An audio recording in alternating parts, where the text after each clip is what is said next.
All right, Econ friends, welcome back to our next video.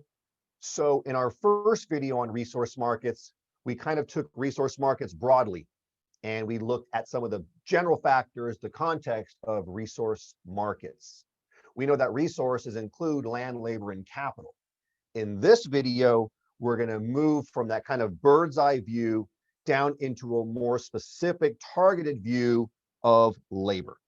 Okay, so in this video, we're going to be looking at labor and specifically the demand for labor. This is really important, not just for the class, but because this type of lecture will offer you guys some clues as to some of the things that will help your future employability, your future wage potential once you leave this lovely place of ours and go off to start your career. Okay, let's jump in. And let's jump in by getting an understanding right away of what the demand for labor is all about. And at its core, we believe in economic theory that the demand for labor is based on two components. There's two pieces that come together to make the demand for labor. The demand for labor is based on both, number one, the demand for the actual products that the labor produces. Again, this connection between resource markets and product markets, okay? So we believe that the demand for labor is influenced or based on number one, the demand for the actual products that the labor makes, and number two, on worker productivity. So the demand for labor is based on the demand for the products that the labor makes, and in a related way, on worker productivity. Specifically, what we believe in economics, and here comes something really big. We believe in economics that the demand for labor is, in essence, what we're going to call the marginal revenue product of labor. The demand for labor is the marginal revenue product of labor, okay? The demand for labor is the same. It's equal to what we're going to call the MRP of L, the marginal revenue product of labor. Now you're asking, well, Young, what is the MRP? And I'm glad you asked. The marginal revenue product of labor, which, to make it more confusing than it needs to be, is also known as the MRP, and it's also known as the value of the marginal product, and it's also known as the VMP. All these terms are interchanged, okay? But at its core, the marginal revenue product of labor simply refers to the additional total revenue that is generated by an additional unit of labor. Remember, additional or extra is marginal in economic terminology, okay? So the marginal revenue product of labor simply refers to the additional total revenue that is generated by hiring, or to use econ jargon, employing an additional marginal unit of labor, okay? To be clear, we're holding the amount of physical capital and other resources fixed. That's our ceteris paribus, condition. But at the end of the day, the marginal revenue product of labor is simply equal to the additional, to the change in total revenue that is brought about by the additional marginal change in labor. Think of it this way. If you're a business firm, okay, you're no longer a person, you're now a company, you own the company.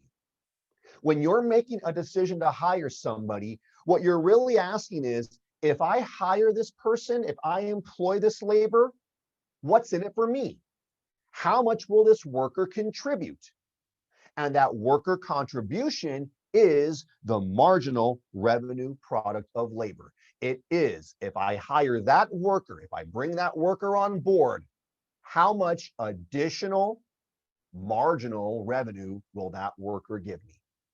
Okay, because the goal obviously in business is not to maximize units, it's to maximize profits, and you need to have money coming in. The marginal revenue product of labor is that money coming in, okay? Mathematically, the marginal revenue product of labor is a simple multiplication, okay? Mathematically, the marginal revenue product of labor, the MRPL, and there's a lot of terms coming in, a lot of alphabet soup, so make sure you keep them straight. It's equal to the marginal physical product of labor multiplied by the marginal revenue of the output, okay? So the marginal revenue product of labor, which is the change in total revenue, it's how much each extra worker gives, this is equal to the marginal physical product of labor, let me clean this for you, multiplied by the marginal revenue of the product. The marginal physical product of labor is how much extra stuff each worker makes.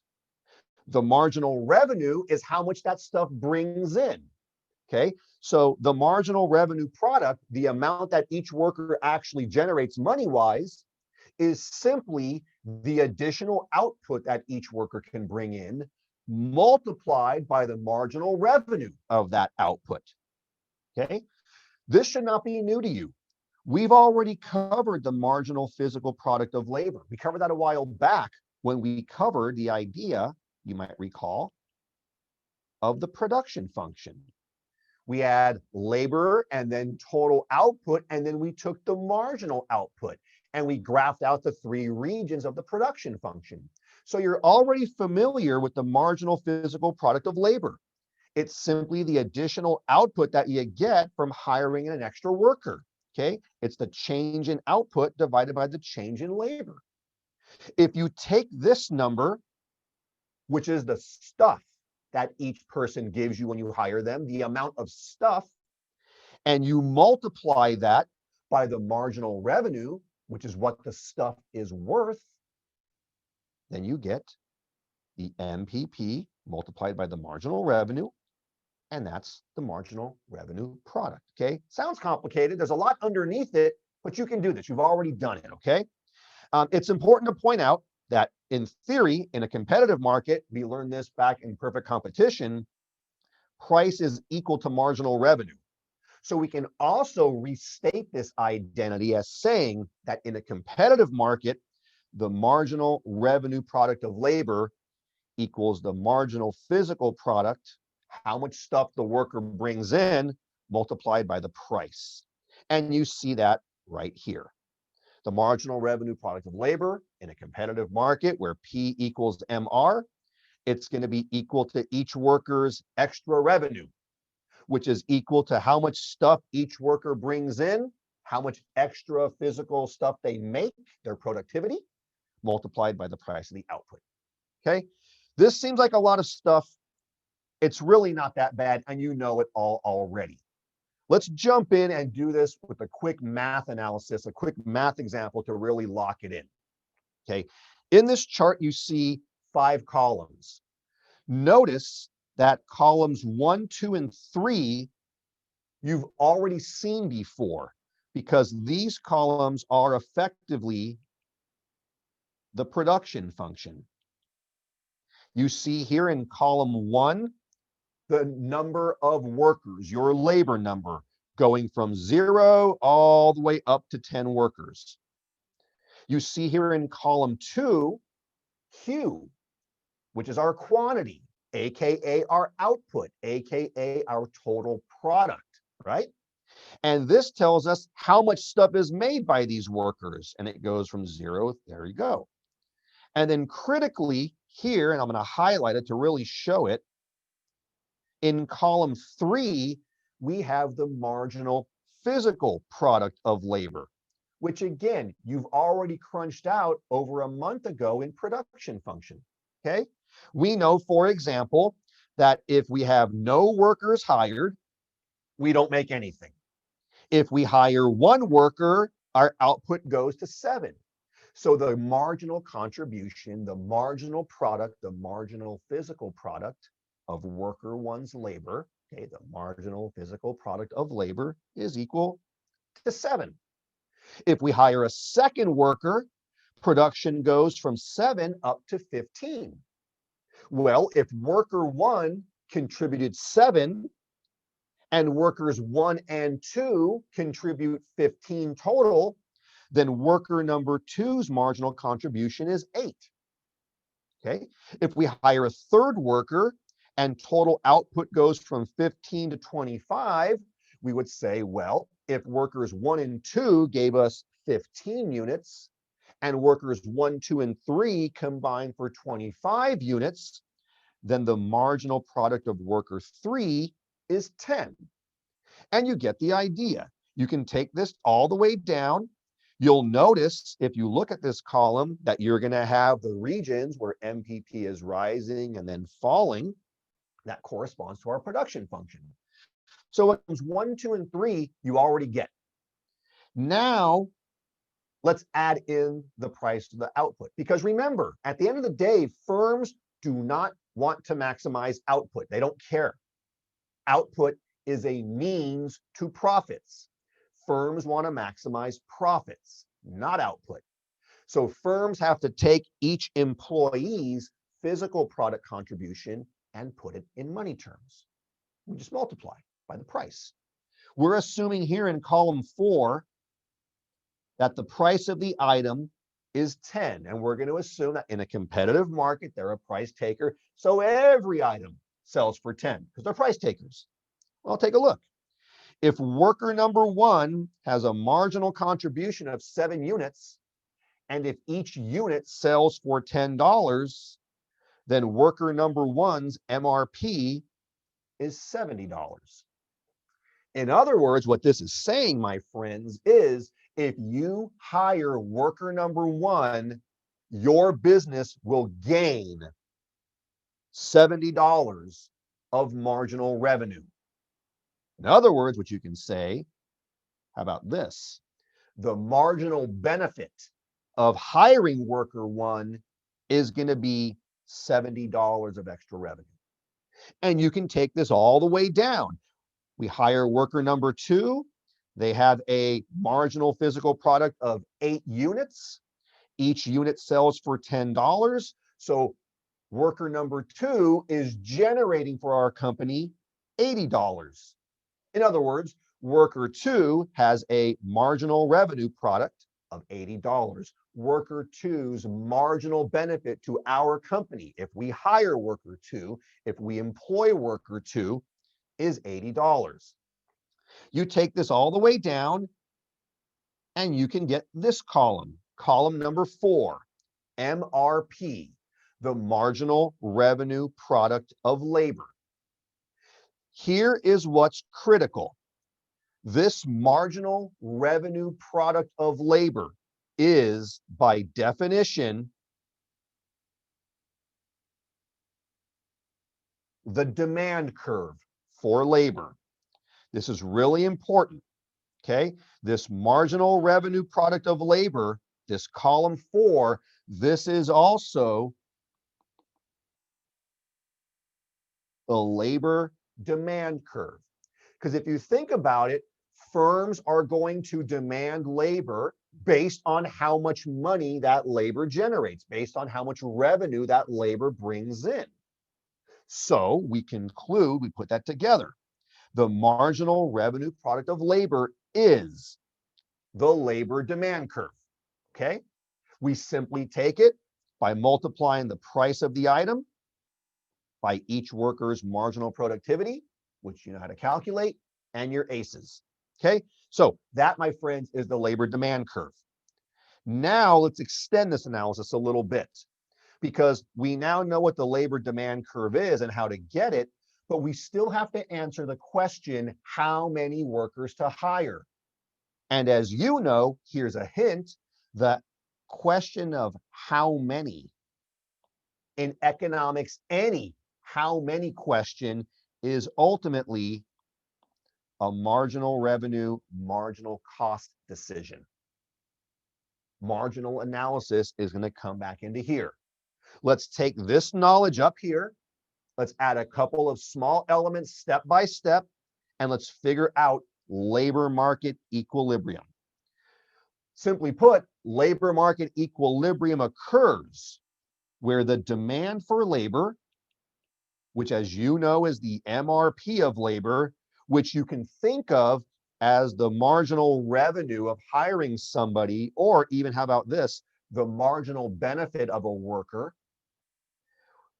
Labor market equilibrium occurs where that demand for labor equals the price of labor. You can think of the price of labor as the wage. You can think of the price of labor as the marginal cost of labor. If I hire a worker, I have to pay that worker salary. What I have to pay that worker is effectively my marginal cost for hiring that worker. And as you would do in any economic analysis, we always go back to our old friends, benefit cost analysis. We're going to compare marginal revenue and marginal cost. I'm simply going to compare how much that worker can bring in against how much I have to pay him or her. That's all it is. Okay. Let's recap this. Under marginal analysis, you know that firms optimize where MR equals MC. And what this means again is that in a labor market, a firm will continue to hire workers up to the point where the MRP of labor equals the price of labor. Now, I want to make a couple quick comments. Usually for shorthand in economic theory, we use the idea of wage. That's what we usually just use as the shorthand kind of common way to do it. Just to be really clear though, from a business management perspective, there's actually a subtle difference between the wage and what's the true price of labor. Because the true price of labor is the total compensation that you have to give an employee.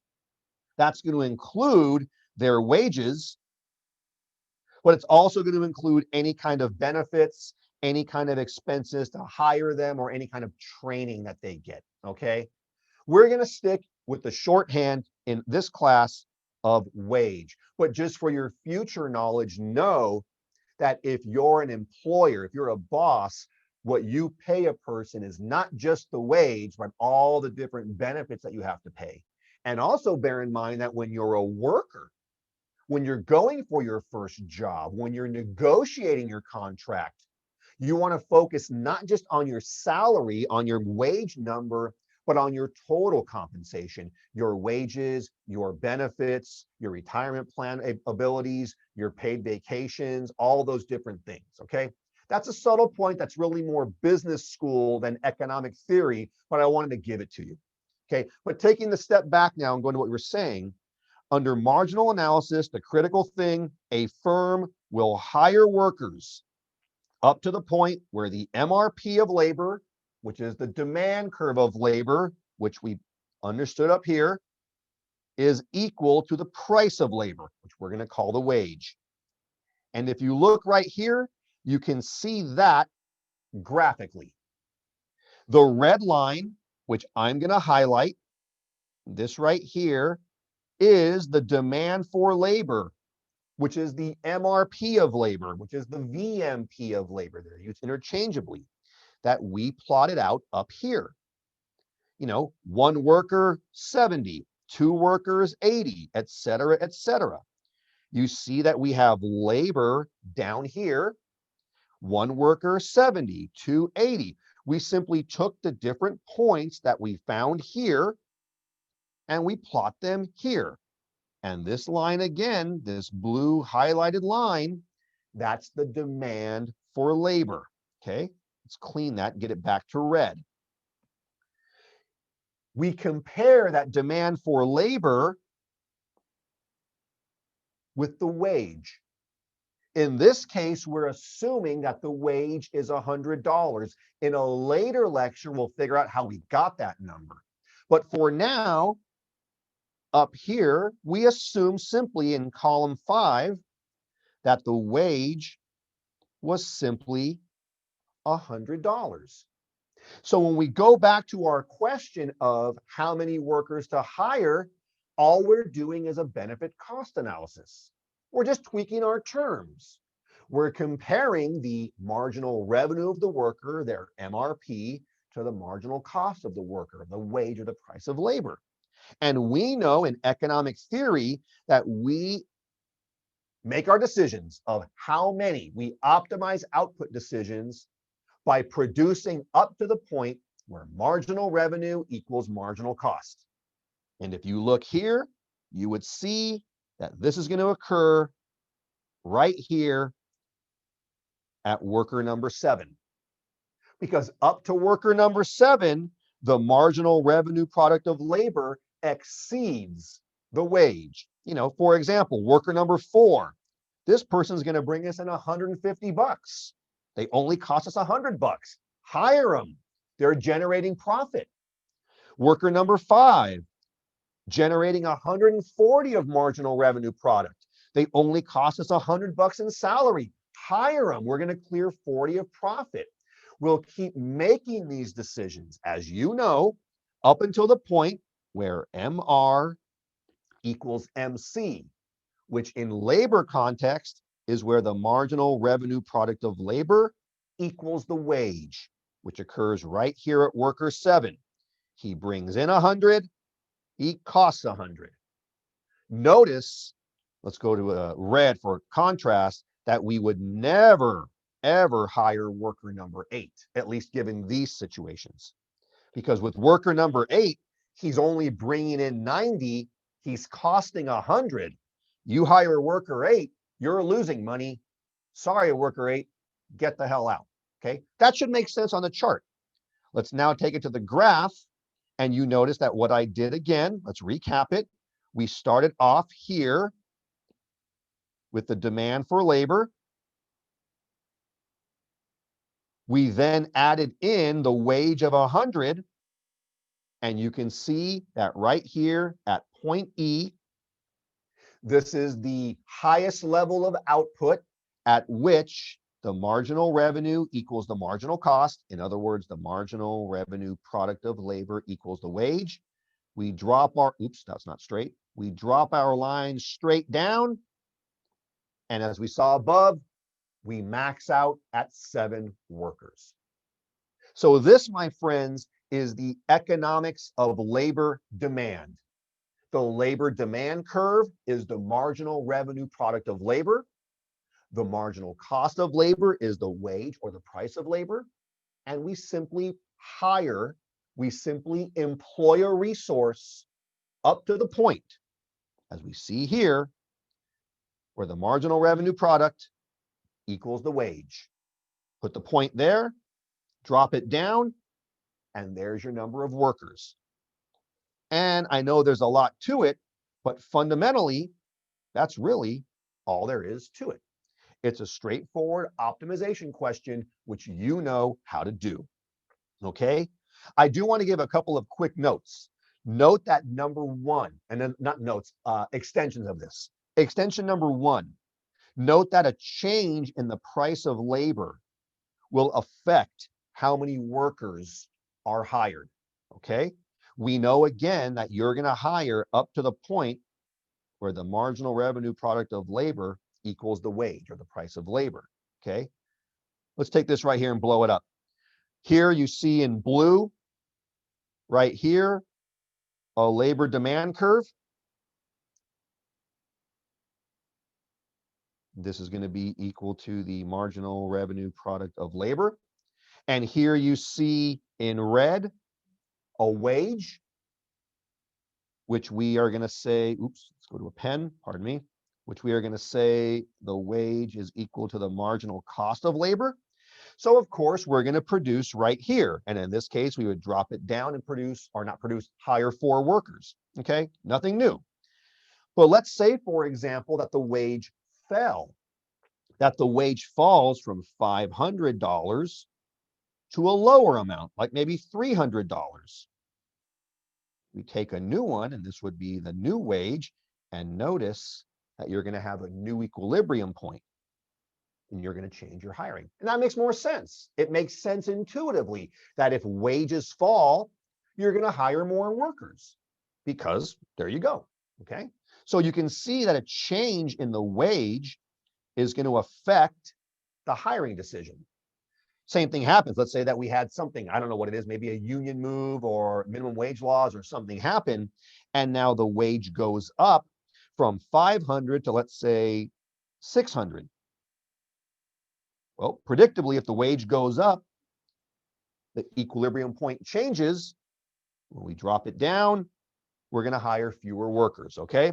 So it's important to point out that if the wage changes, then the intersection of supply and demand in this model also changes. The other thing to point out is that the demand for labor can shift. Let me make this a bit smaller for you. The demand for labor can shift, okay? What's going to cause this?